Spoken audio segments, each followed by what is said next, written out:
Hi అండి, నేత్ర ఫుడ్స్కి నేను ఈరోజు మళ్ళీ ఈ వీడియో అప్లోడ్ చేస్తున్నాను. ఎందుకు అని మీరు అనుకోవచ్చు. నాకు తెలిసి యూట్యూబ్లో ఇంతవరకు ఈ వీడియో అప్లోడ్ చేయలేదు. మీకు మసాలా వంకాయ, చామగడ్డ పులుసు, కోడిగుడ్ల పులుసు, ఆఖరికి చికెన్ గ్రేవీకి కూడా మీరు ఈ మసాలా యూజ్ చేసుకోవచ్చు. 3 months కంటే కూడా ఎక్కువ నిల్వ ఉంటుంది. ఫ్రిడ్జ్లో అయితే ఇంకెక్కువ రోజులు కూడా ఉంటుందన్నమాట.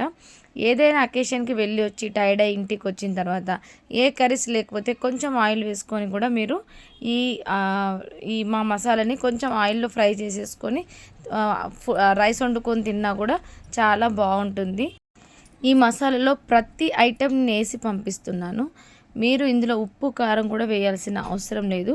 ఒకవేళ మీరు స్పైసీగా తినాలి అనుకుంటేనే ముందు టేస్ట్ చూసుకున్న తర్వాత మీకు ఉప్పు కానీ కారం కానీ తగ్గితే మీ దగ్గర ఉన్న ఉప్పు కారం కానీ ఇందులో వాడచ్చు. అంతేనండి. Thank you so much your watching.